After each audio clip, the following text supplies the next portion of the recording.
Good morning and welcome to Breakfast with Dan Walker and Luxmy Gopal. The headlines for you at 6. It's Tuesday, it's the 28th of December, and we're going to start this morning with the news that the hospitality sector has welcomed the decision not to impose further coronavirus restrictions in England this week, describing it as a lifeline to pubs, bars and clubs relying on New Year trade for their survival. The Health Secretary Sajid Javid announced yesterday that the government would wait until January before re-evaluating the situation. Record numbers of coronavirus cases were recorded in England on Christmas Day. Here's our political correspondent Ian Watson. Record amounts of snow are falling in western and northern Japan, blocking roads and railways and disrupting flights. Thousands of homes are currently without power, with forecasters suggesting the amount of snow this season is twice that of an average year. Here's more from Daniel Wittenberg.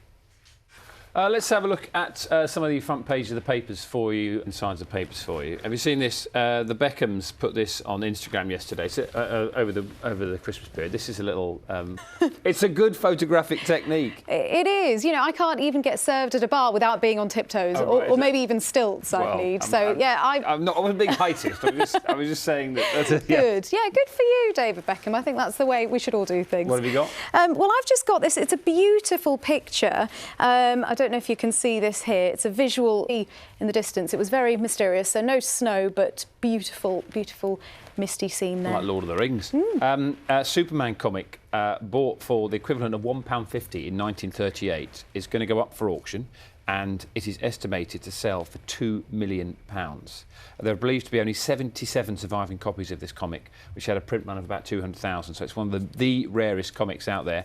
And it's in part of an article which talks about the fact that Spider-Man, the new one. Have you seen the new Spider-Man? No, I haven't yet. No, but it's done really well at the box office. Oh, well, this is it. Yeah, it's the No Way Home. It's the first pandemic-era movie to make more than $1 billion at the global box office. So it's gone beyond everything else. Incredibly popular. I watched it yesterday with the kids and the full family.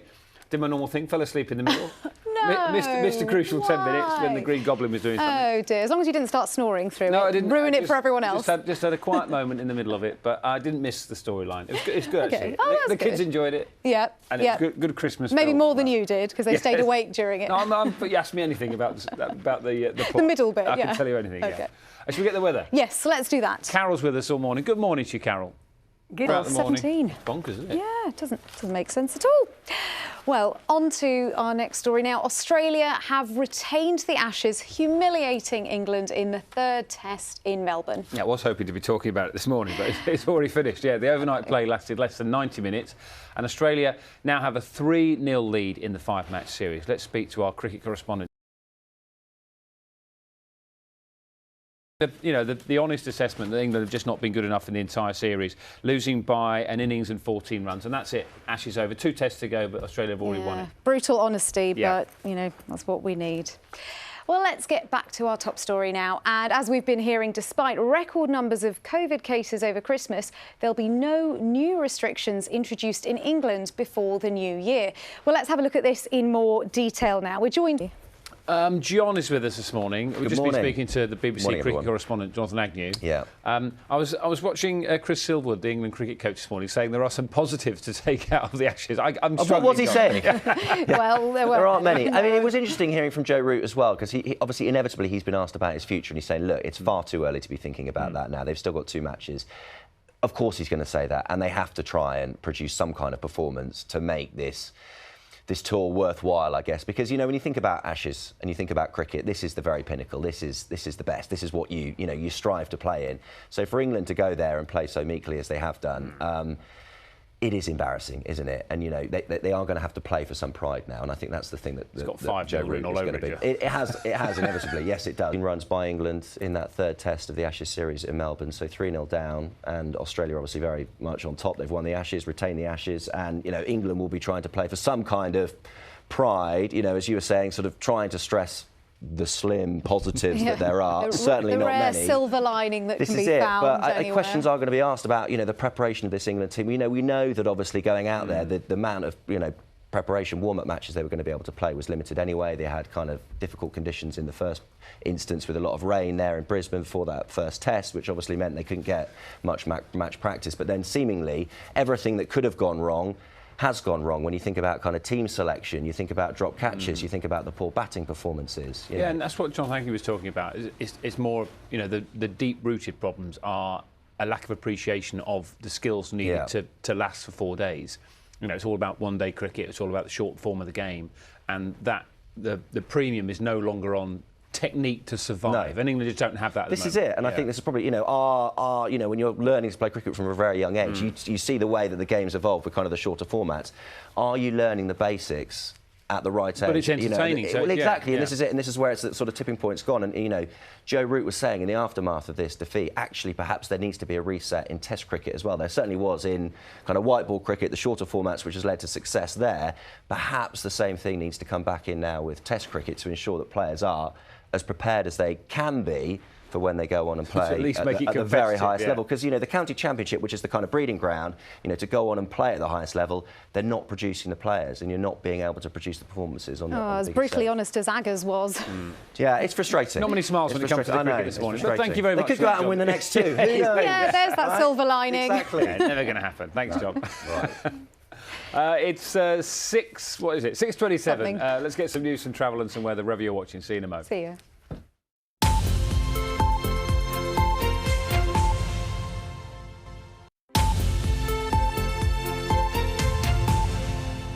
Hello, this is Breakfast with Dan Walker and Luxmy Gopal. It's just gone 6:30. It's Tuesday morning. From the battle against the coronavirus pandemic to the fight to slow climate change, our political correspondent Helen Catt is now going to look back at some of the stories behind the headlines over the past 12 months. Good morning and welcome to Breakfast with Dan Walker and me, Luxmy Gopal. Let's bring you the headlines at 7 o'clock this morning. No story on Tuesday, the 28th of December, and the hospitality sector has welcomed the decision not to impose further coronavirus restrictions in England this week, describing it as a lifeline to pubs, bars and clubs relying on New Year trade for their survival. The Health Secretary, Sajid Javid, announced yesterday that the government would wait until January before re-evaluating the situation. Record numbers of coronavirus cases were recorded in England on Christmas Day. Here's our political correspondent, Ian Watson.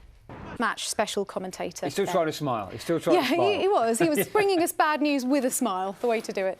Never mind. Forget the cricket. Let's move on. The west coast of America has been hit by heavy snowstorms and it's actually left thousands of people without power. That's right. Nearly a metre of snow fell in northern California over 24 hours, while avalanche warnings are in effect across 6 states, as Sylvia Lennon-Spence reports. Incredible pictures there. Should we find out what's happening here in the UK? Because Carol's been telling us about the fact that later on this week, Carol, I know you've got temperatures just behind you there. There's incredibly mild temperatures coming for this time of year. Army. Thanks very much. That's crazy for this time of year, isn't it, Carol, like you said? It is. The average is roughly 6 to 8 north to south, so it gives you an idea. OK, thank you very much. That's going to be weird to get used to. Putting your thermals away. I'll have to park the big coat up for a bit. Yeah, exactly. Carol will be here shorts out. back in about 25 minutes, Carol. Well, let's turn our attention to travel now. And if you're planning to get away for New Year, there's a chance you could be hit by disruption. Yes, several rail services have been cancelled due to staff going down ill with coronavirus, while planned closures and industrial action are also having an impact. And when it comes to flying, several airlines have been forced to cancel flights, again, because of COVID sickness. We've been speaking to some of those who've been affected. Independent speaking to us live on Breakfast. He is the man in the know. Oh, he is, always. Travel things.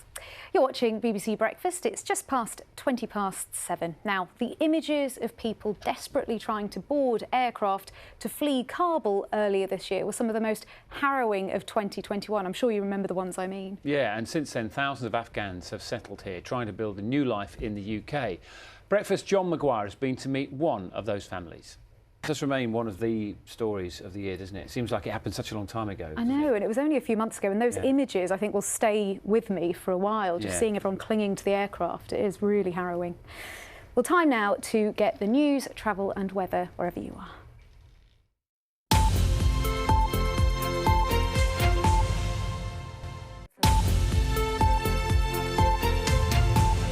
Time.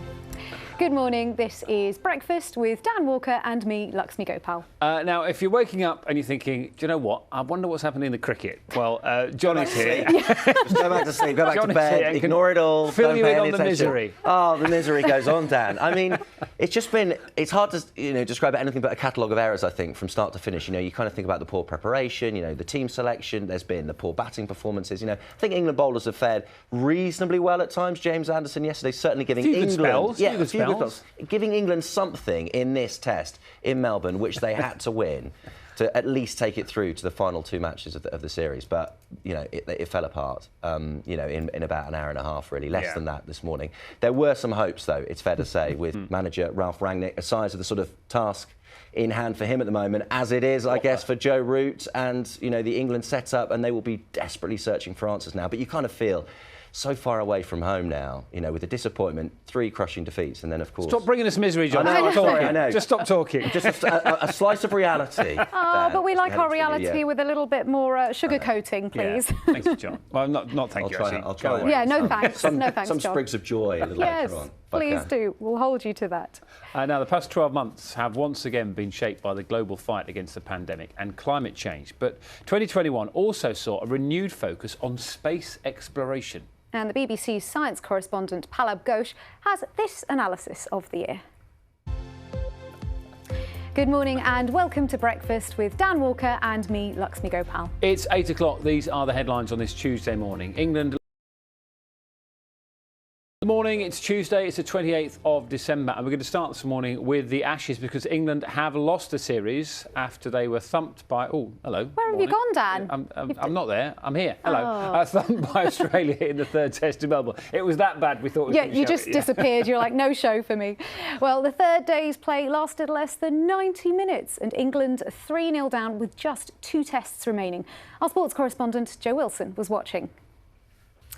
The hospitality sector has welcomed the decision not to impose further coronavirus restrictions in England this week, describing it as a lifeline to pubs, bars and clubs relying on New Year trade for their survival. The Health Secretary, Sajid Javid, announced yesterday that the government would wait until January before re-evaluating the situation. Record numbers of coronavirus cases were recorded in England on Christmas Day. Here's our political correspondent, Ian Watson, with the details.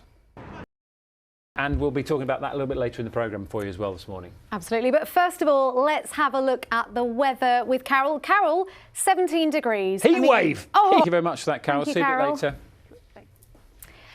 Now, New Year's plans in England can go ahead after the Health Secretary confirmed there'll be no new coronavirus restrictions introduced before the weekend. So to try and break down where we are with the virus, we're going to speak to people in hospitality, in education and those who work in hospitals over the next sort of 10-15 minutes for you on the programme. First, though, let's look at the science and the impact that Omicron is having. We're joined by Professor Paul.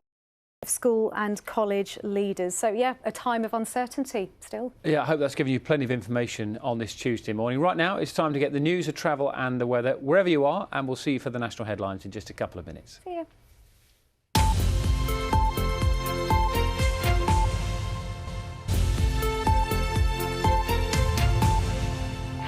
A very good morning to you. This is Breakfast with Dan Walker and me, Luxmy Gopal. We're here until 9:15 this morning, but excuse me. Here's a question for you. Were you tempted to hit the high street for a Boxing Day deal? Well, actually, the number of people out shopping in the last 2 days plummeted compared to pre-pandemic levels. Well, despite there being more shoppers out yesterday than on Boxing Day, footfall was still down by more than 30%, as Louisa Pilbeam reports. Very sensible approach there. Right, what we could do with now is some uplifting, positive, cheerful news. Not going to happen. I have a feeling we're not going to get that from John. Sometimes you need honesty. I know, bad news John this morning, I'm sorry. Oh. Yeah, it's the Ashes, isn't it? It's the pinnacle, and that's the thing. And I think the most disappointing thing with obviously England now surrendering the Ashes is just they haven't even been in the series. They haven't even been in any of the matches so far, and that's all you want to see. You just want to see them competing. And, we love to report on the heroics of the very best, the likes of Ben Stokes and Joe Root, the England captain, but we just haven't had any of that, in this series. And it is bitterly disappointing. And I think there will be a massive inquest into this because I think you're Australian this morning. Eh? Oh, fantastic! I mean, the champagne corks will be flying. Full, yeah, Dan. absolutely. They'll be loving it, of course. But I think for England, real questions will be asked now as to sort of where they go next. Certainly as far as Test cricket is concerned, because obviously in the shorter formats there has been huge success. Many games obviously being affected because of the COVID crisis, and it's worth pointing out as well that sort of 6 members of England's touring party as well have been affected with several positive tests as well. So you kind of appreciate that there are some extenuating circumstances as to, which is contributing to what is a difficult period away from home for that England time with bubbles and obviously the precautions that you need to take with regards to limiting the spread of the virus. But yeah, it has been a really tough tour for England, and you just hope, don't you, that there might be some improvement. 2 matches left. 2 matches left. We'll see what happens. Thank you, John. Keep our fingers crossed. Right, you're watching BBC Breakfast. Lots still to come for you this morning, including David Attenborough and Mammoth. More on that later. But this story, this story, I think you'll love. Our next story has a feeling of something like a Christmas miracle. It's Juno, the search and rescue dog, who spent years helping to track missing people in Norfolk. But nearly a week ago, she herself disappeared on a family walk. Her owner was understandably distraught and went out looking for her every day. She was finally spotted by a specialist team with the help of a drone. Mike Liggins was there when they were reunited. We all need this time of year, isn't it? And that reunion was so sweet. You could tell Juno missed her owner. So many people involved in bringing that together as well. Should we get the weather? Yes. Carol's got some very interesting news for the next 2 days. A bit of a miserable picture behind you, though, Carol. They remain incredible pictures, don't they? You're watching BBC Breakfast, and the time this morning is 8:59.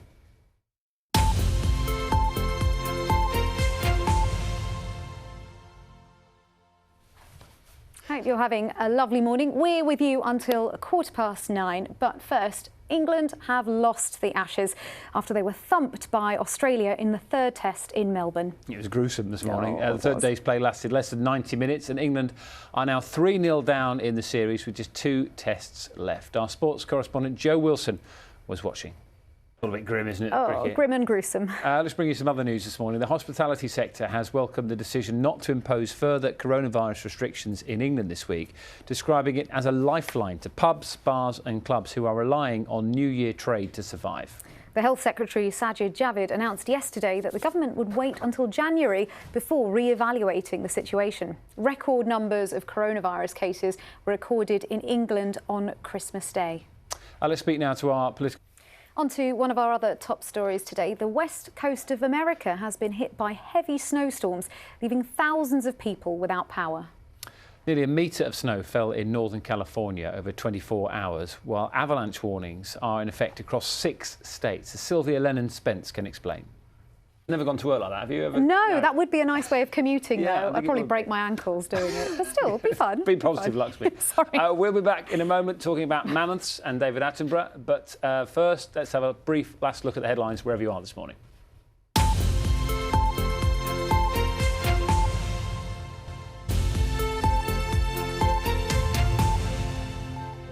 Now, this is a cracking story, right? I promise you, this will deliver. Yeah, expectations like that. When 2 amateur fossil hunters decided to carry out a dig at a quarry near their home, little did they know it would lead them to one of the most important archaeological finds in recent history. Not just one, but a whole herd of mammoths from at least 200,000 years ago were eventually found. The story is so incredible, it's been made into a documentary with David Attenborough. Let's have a look. Ben, come on, he's a national treasure. He's his good friend. He's known him for years. Are you sure you're not just playing it cool? Oh, I never play it cool, trust me. No, I mean, again, the wonderful thing about working with the BBC, with David, with all these, is you just remember that this is the project you're working on, and you might have that, oh, it's David's, for a second or so, but very quickly he's asking about fossils, he wants to know where they were found, he wants to know the diagnostic features, so very quickly it's like talking to anyone else with an area of expertise or interest in something like this. So yeah, I mean, that's kind of supersedes the national treasure status of him, which I think he'd be happy with. Really. Very, very quickly, Ben, if anyone's watching this and thinking, OK, I'm excited, what do I look out for when I'm on my next dog walk? What should they see? Anything that doesn't fit. So you have to get your eye in and scan. If something doesn't look quite right, then take a slow walk and have a look. You'll never know what you'll find. There's so many examples of children finding brand new species of dinosaurs, mammoth discoveries like this. The wonderful thing is, have a look, see what you find. And if you do find something cool, let a museum know and we can hopefully help you with your discovery. Very good advice. Professor Ben Garrett, great to talk to you. Thank you very much. And you can watch Attenborough and the Mammoth Graveyard on Thursday at 8 in the evening on BBC One. Which also features a lovely Ben. Yes. That's it from us. We'll see you tomorrow from 6 o'clock in the morning. Enjoy the rest of your day. Goodbye.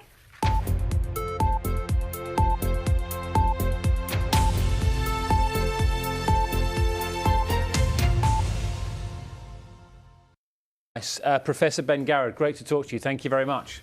And you can watch Attenborough and the Mammoth Graveyard on Thursday at 8 in the evening on BBC One. Which also features a lovely Ben. Yes. That's it from us. We'll see you tomorrow from 6 o'clock in the morning. Enjoy the rest of your day. Goodbye.